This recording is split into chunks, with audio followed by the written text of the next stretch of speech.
SCP-606, Object Class Euclid, Keter Classification under review.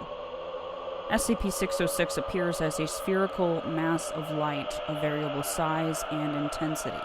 Most commonly, it is approximately 85 centimeters in diameter and emits 220 candelas of luminosity, but has been observed to grow up to 10 meters in diameter and emit over 100,000 candelas.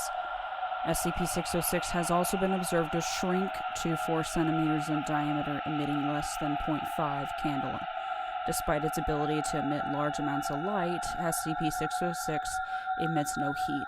It does not appear to be composed of any form of matter and is able to pass through material barriers effortlessly.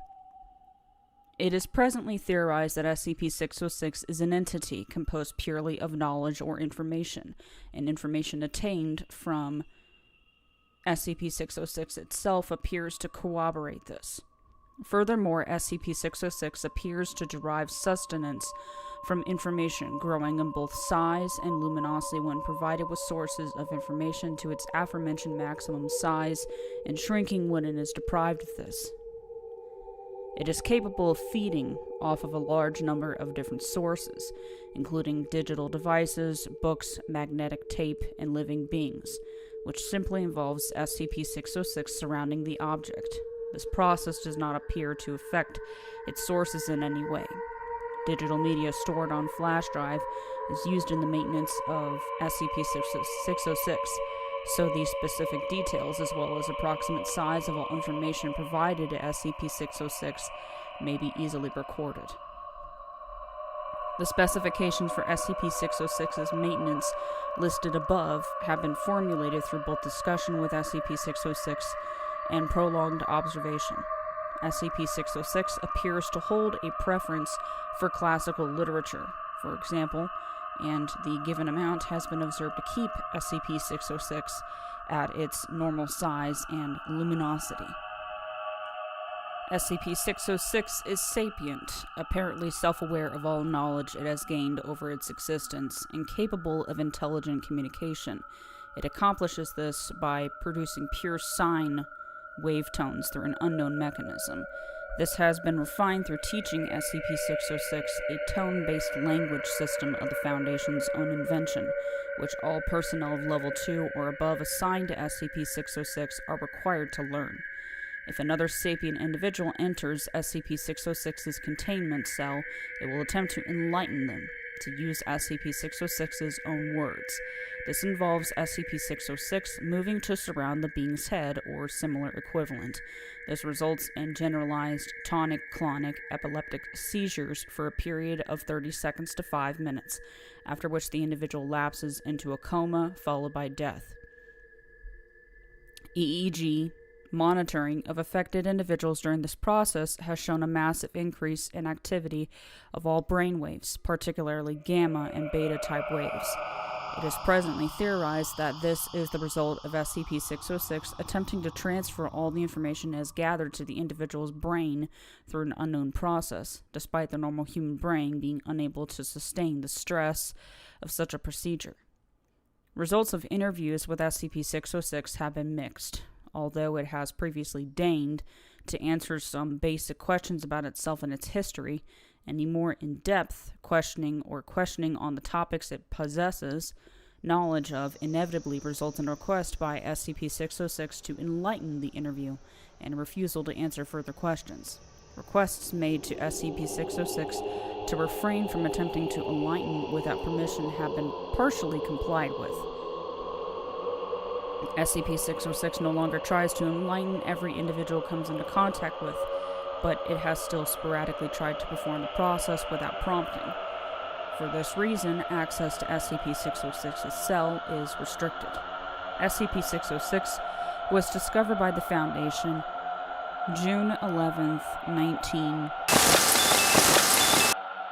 in France, after a rash of missing person reports was brought to the Foundation's attention. Personnel subsequently managed to lure SCP-606 into a transport vehicle and transfer it to its current facility by offering D-Class personnel to enlighten. Once its non-corporeal nature was discovered, SCP-606 was asked why it did not attempt to evade capture. It replied that it wished to see what would occur. As SCP-606 is able to pass through all forms of matter, it presumably stays in Foundation custody of its own free will, perhaps due to the constant supply of information provided to it. Addendum 606-1. Complex communication with SCP-606 was made possible on February 4th, 2000, when doctors and completed their work on the aforementioned tone-based language. Details of this language were transcribed onto normal writing paper and left in SCP-606's containment chamber. Addendum 606-2. After reviewing the reports on 606, in particular Experiment 606- I'm becoming increasingly suspicious that the deaths of its students are not accidental. The possibility that it has some malevolent purpose completely independent of its teaching cannot be discounted. Yes, everybody says that it's just trying to teach people, but all we know is that it causes them to keel over and die. No solid evidence for it actually being what we think it is has been uncovered. We don't even have any way of stopping this damn thing. Countermeasures research should be a top priority for Section in collaboration with the 606 staff group. A key upgrade must be taken into consideration. Dr. Major. Special Containment Procedures. SCP-606 is currently housed of its own will in an unfurnished 20 meter by 25 meter by 8 meter cell at site, the entrance to which is sealed by two 25 centimeter steel blast doors on either side of an airlock. No personnel are to enter SCP-606's containment cell except under controlled testing circumstances, or with authorization from a staff member of Level 4 clearance or higher. Standard positive action defenses, explosive, chemical, biological, and mimetic, are to be in place at all times, according to standard operating procedure. Due to SCP-606's non-corporeal nature, no reliable security measures in case of a containment breach have been developed at this time. In the event of such a breach, all personnel should refer to Plan ETA 6. Through use of a mobile, remotely operated device, SCP-606 is to be provided with an ordinary USB flash storage device containing no less than 2 megabytes of data every 12 hours. The data contained on the device is to be left to the discretion of SCP-606's supervisor. But text from classic literature or encyclopedias, movie clips, or audio files of historical speeches are ideal. In an emergency situation, this may be substituted with data in any form, such as print, compact discs, or videotapes. A careful record of all data provided to SCP-606 must be kept. SCP-606 should not be given repeated information except in an emergency situation. No material pertaining to the Foundation or other anomalous objects should be provided to SCP-606 under any circumstances.